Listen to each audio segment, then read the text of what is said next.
¿Y cómo puede un arquitecto, bueno, la arquitectura obviamente es un trabajo remunerado, ¿no?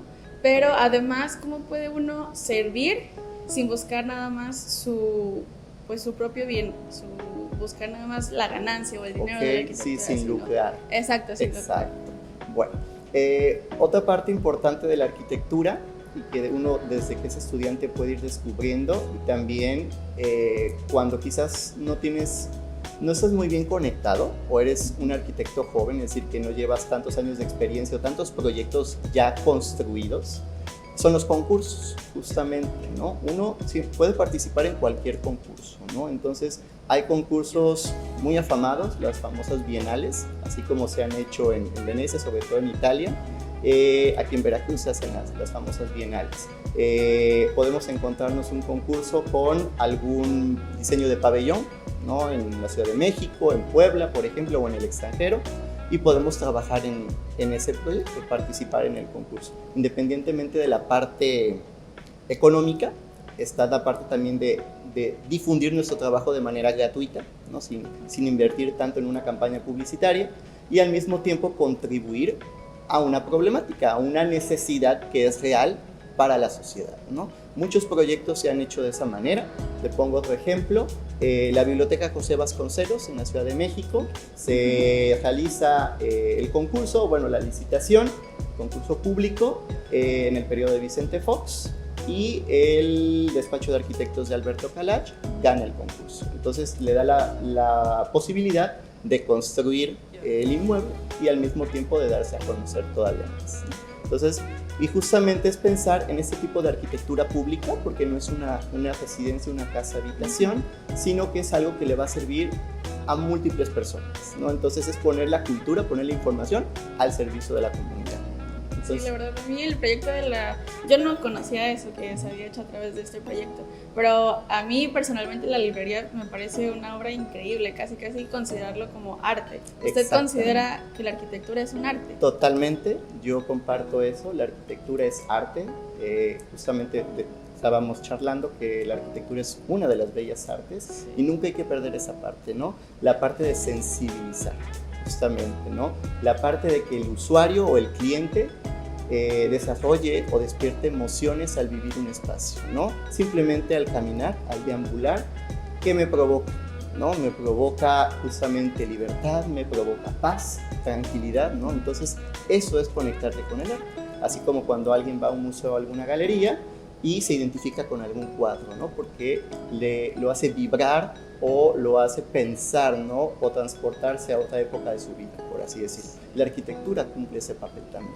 Sí, yo lo veo mucho a mí me gusta mucho el arte barroco, sí. Entonces es bien padre cómo nada más de ver, no sé, un edificio, de ver las estructuras, cómo te hacen sentir emociones, y eso es el arte, ¿no? El hacerte sentir, el hacerte pensar y también ponerte en el lugar de las personas y del contexto social en el que se envolvieron para hacer ese tipo de arte, ese tipo de arquitectura en ese momento. Y también sabemos, ¿no?, que en el área del arte podría ser un trabajo no bien remunerado, pero ¿cómo podemos hacer que el arte de la arquitectura sea un trabajo bien remunerado? Aquí en México, sobre todo. Sí, es verdad, ¿no? Historiadores del arte, cultura, educación llegan a ser luego áreas profesionales un poquito castigadas, ¿no? Entonces, creo que aquí depende mucho de la audacia, o la habilidad del profesionista. Siento que combinar, ¿no? O equilibrar, ¿no? Quizás sí, tú puedes llegar a ser muy altruista, hacer lo que se conoce muchas veces como diseño participativo, es decir, involucrarte con las comunidades, pues capacitarlos, ¿no?, en la parte sostenible de crear un huerto, por ejemplo, ¿no?, del espacio de las áreas verdes, ¿no?, la integración a manera de vecinos, ¿no? Pero sin descuidar quizás pues la parte de la constructora o de tu empresa, porque gracias a eso puedes hacer la otra parte, ¿no? Entonces siento que muchas veces es un equilibrio, ¿no? Así como podemos hacer un servicio social o podemos visitar algún espacio, algún asilo, por así decirlo, ¿no? Entonces es esa parte de humanidad que ya cada uno tiene, pero obviamente combinándola con la parte pues profesional, ¿no?, que es donde pues se puede remunerar nuestro trabajo. Muy bien. ¿Y cuáles son algunas de las tendencias que se han visto en estos años en cuanto a la arquitectura? Fíjate que es bien importante, tú mencionaste una que es el barroco, tanto en el arte, en diseño, en la arquitectura lo es, y las tendencias pues van marcando el periodo, ¿no?, de una sociedad, ¿no? La parte económica, la parte política y la parte artística. Entonces, actualmente, bueno, podemos escuchar mucho del minimalismo, que el minimalismo ya tiene muchas décadas, desde los 60, 70, tuvo un auge en los 80, 90, pero muchas, volvemos a lo mismo, inmobiliarias o empresas ocupan todavía el término de minimalista para vender o dar publicidad de sus obras, ¿no?, de sus creaciones. Sin embargo, si nos remontamos a lo técnico del término de minimalista, pues vemos que no cumple al 100% con las características, ¿no? Pero el minimalismo sin duda es una de las tendencias que son muy valoradas por los clientes que quieren invertir en arquitectura, y tenemos también toda la parte actualmente de sostenibilidad o sustentabilidad, es decir, los espacios verdes, ¿no? Los edificios que son o que justamente sobreviven de manera independiente o autónoma, ¿no? Es decir, la captación de aguas pluviales, ¿no?, los paneles solares o celdas fotovoltaicas, ¿no? Entonces, eso es algo que justamente cada vez más los arquitectos, los especialistas en arquitectura, en el campo, están más conscientes, ¿no?, de la preservación o el cuidado del medio ambiente. ¿Y por qué es tan importante, por ejemplo, que un despacho se enfoque en ese tipo de tendencias como las ambientalistas o sustentabilidad ambiental? Volvemos a lo mismo también, es la parte en la que yo como persona o como grupo de esta sociedad, recordemos que cualquier profesión lo más importante pues es servir, ¿no? Entonces, una manera de regresar o contribuir un poquito al desarrollo o a la preservación de una comunidad o una ciudad es justamente la parte de la naturaleza, la parte ambiental, no exterminar nuestros recursos naturales y optimizar lo que tenemos, ¿no? Entonces, justamente desde el momento en el que estamos pensando por dónde llegan los vientos, ¿no?, en mi terreno, y yo a partir de eso hago una propuesta para mis muros y para diseñar las dimensiones de mis ventanas o ventanales, ya con eso estoy contribuyendo a la parte ambiental. ¿Por qué?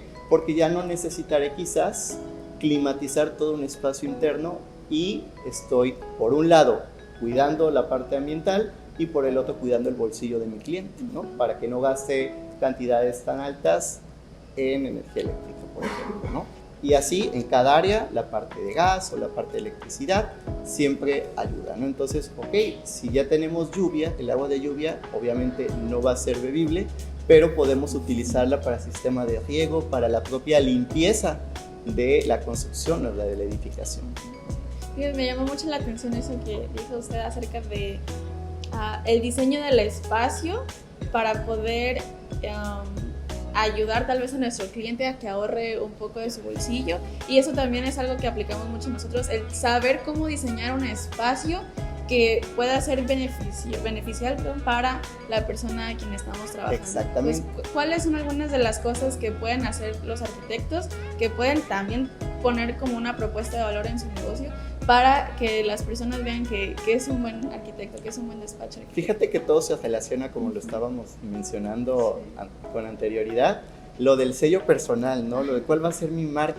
Pues muchas veces es eso, ¿no? Es justamente pues buscar que el cliente en un mediano o largo plazo no gaste tanto, ¿no? Si ya se tomó la molestia de invertir, de contratar, de pedir los servicios de un especialista del gremio de la arquitectura, pues ya que vaya ahí y que no tenga que estar gastando después, ¿no? Y eso lo podemos llevar igual muchas veces, ¿no? En la utilización de materiales ecológicos, ¿ok? Sí, es verdad, el concreto armado se utiliza casi el 90% de las viviendas en nuestro país, de acuerdo a los datos estadísticos del INEGI. Pero, ¿qué pasa con otros materiales? ¿No? La madera, ¿no? Es cierto que la madera tiene que pasar por un proceso de certificación, y eso no lo dice específicamente México, son criterios a nivel internacional.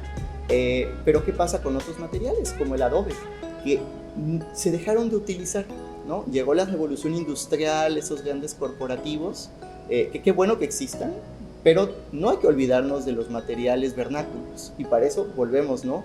Vámonos al pasado, ¿qué se hacía? ¿Qué servía? ¿No? Entonces, si esos materiales sirven, anteriormente se construía pues con materiales de la región, en ese lugar, porque todavía la revolución industrial no llegaba, no había cómo transportar materiales, no estaba todavía el ferrocarril, ni pensar en estos grandes buques, ¿no? Entonces se construía con lo que se tenía, y eso también permitía que el medio ambiente no se viera tan afectado.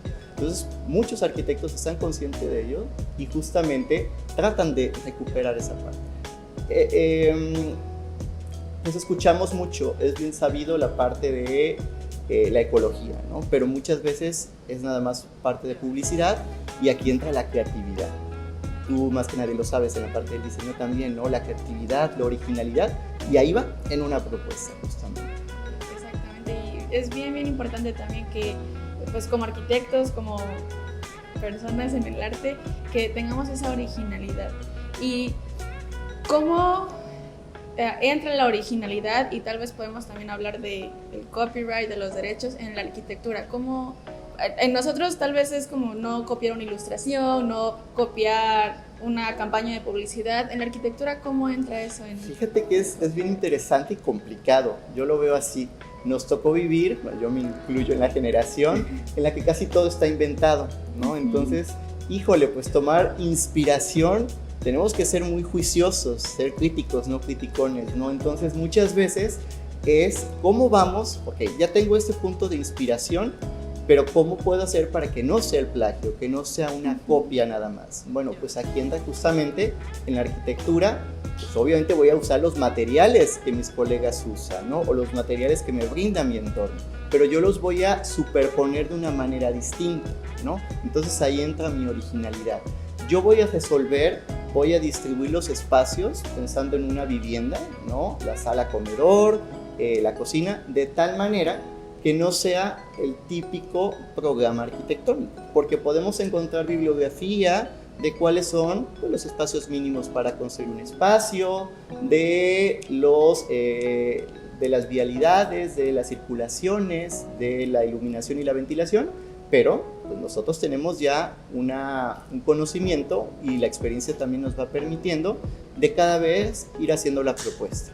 Tengo un cubo, ok, no me puedo salir de ese cubito, claro que no, pero pues ¿qué me impide abrir el cubo? ¿No? Entonces ahí entra la parte también de mi creatividad, ¿no? Justamente con lo que tengo, que soy capaz de hacer.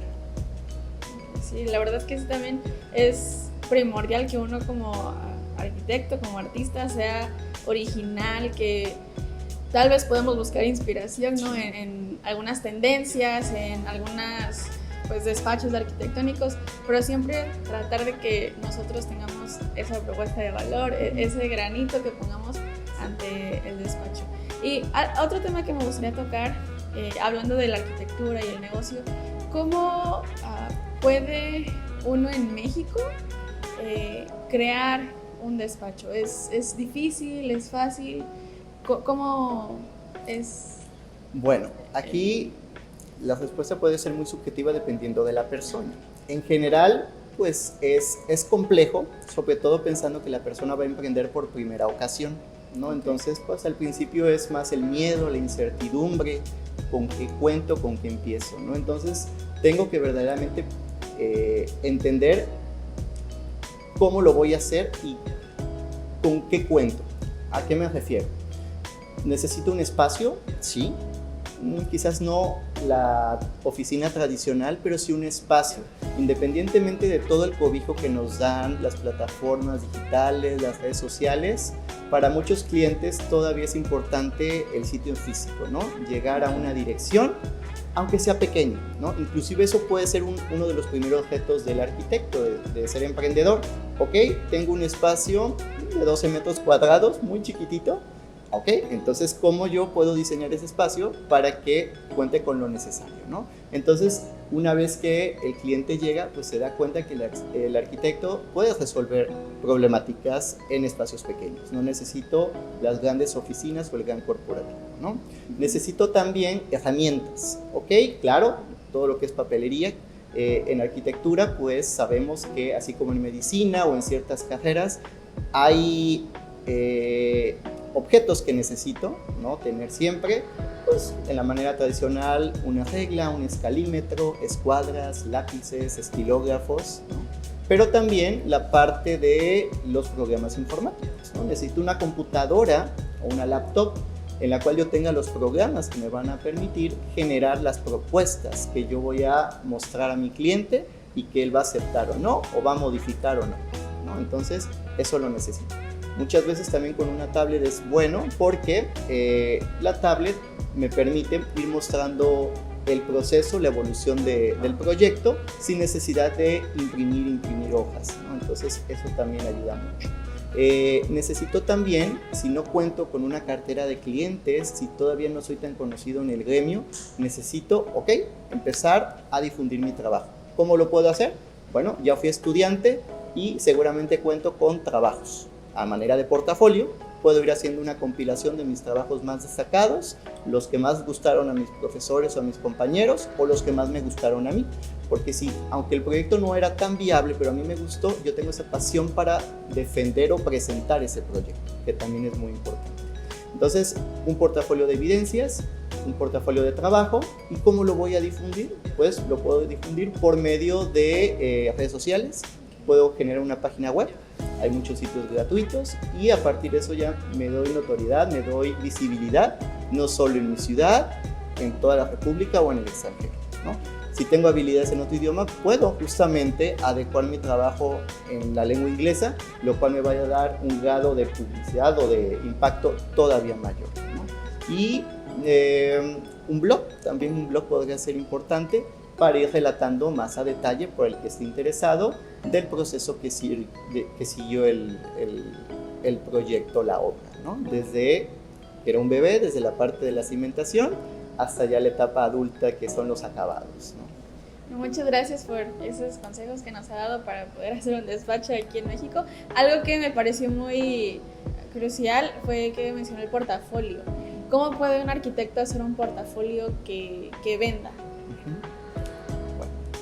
Podemos hacer el portafolio, como te mencionaba, con los trabajos, es decir, ya tener una materia prima, ¿no? Ya los trabajos que a lo largo de la carrera o en servicio, prácticas profesionales, o a lo mejor en algún momento de la carrera, mi mamá, algún familiar, algún vecino me pidió hacer, ¿no? Y no tiene que ser un proyecto muy grande, ¿no? Entonces puede ser inclusive la remodelación de una sala comedor, el diseño de un mueble, un librero, ¿no? La reestructuración de una cocina integral o equipada. Entonces todo eso suma, ¿no? Entonces a partir de eso puedo ir generando mi portafolio. Puedo hacerlo por medio de proyectos realizados o bien ir también poniendo los proyectos que están en proceso. Es decir, que apenas estoy en un diálogo, en una conversación con un cliente potencial y que se pueden realizar de un momento a otro. Ese puede ser también una sección. Muchas veces, si tenemos habilidades en la fotografía o nos gusta, inclusive mostrar parte de nuestro trabajo fotográfico es importante incluirlo en el portafolio porque pues la fotografía nos permite también, a lo mejor nosotros en ese espacio que captamos vimos algo, ¿no? Entonces habla de nuestra sensibilidad, ¿no? Entonces también la utilización, la forma en que capturamos la iluminación, las texturas, los colores, pues también eso ayuda por si en algún momento puede servir de inspiración, volvemos a lo mismo, en un proyecto a futuro. Sí, la verdad que el portafolio es bien importante porque es la carta de presentación que tenemos con las demás personas. Si queremos crecer, que las demás personas conozcan nuestros proyectos, tenemos que tener un portafolio muy bien estructurado, muy bien hecho. Y hay características específicas que tenga que tener un portafolio de arquitectura. No, quizás, bueno, normalmente cuando vas a solicitar algún empleo o estás en algún proceso de entrevista, pues llevas tu currículum. Ahorita en el currículum vemos que ya no es el currículum tradicional, ya hay muchas plantillas, o uno puede salirse de esa norma y desde el currículum puede ser original, ¿no? Tú diseñas tu propio currículum, ¿no? Entonces el portafolio juega un papel similar, ¿no? Entonces no importa, tú lo puedes hacer de manera horizontal, vertical, en hojas A4, A2, no hay ningún problema.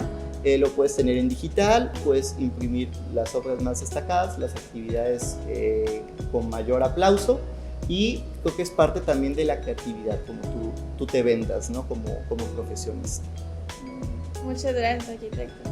Entonces, ¿hay algo que a usted le gustaría decirle a los demás estudiantes, alumnos que nos están escuchando en este momento? Sí, yo los invito a que no se desanimen y piensen en algún momento en emprender. No pasa nada, si hay un fracaso o a la primera no sale, se necesita mucha paciencia, mucha perseverancia, tenacidad, constancia para ir logrando este tipo de objetivos. Hay muchas empresas mexicanas que empezaron justamente, ¿no?, de la parte familiar, Cemex, por ejemplo, empresas también como ICA, muy grandes, pero que empiezan desde lo micro, ¿no? Entonces, perder el miedo, si fracasamos una vez lo podemos seguir intentando y ya no empezaríamos desde cero porque ya tendríamos esa retroalimentación o esa experiencia y ya no cometeríamos los mismos errores, ¿no? Entonces, analicen bien sus habilidades, en qué se consideran buenos, o los demás pidan por opiniones, pidan por retroalimentación, cuáles son sus fortalezas, y sobre eso pueden ir encaminando qué les gusta para ir ya materializando una idea empresarial o una idea de emprendedor. Bueno, pues muchas gracias, arquitecto Rojas, ha sido un placer y un honor tenerlo aquí con nosotros, el conocer un poco más acerca de su carrera, de su trayectoria y de los consejos que nos ha dado a todo el alumnado, pero sobre todo a los estudiantes de arquitectura, que me imagino son sus estudiantes también. Entonces, pues les agradecemos por haber visto este video con el arquitecto Rojas. Les pedimos que puedan dar like a la página de Voz Empresarial, que puedan suscribirse y nos vemos en el siguiente programa. Hasta luego.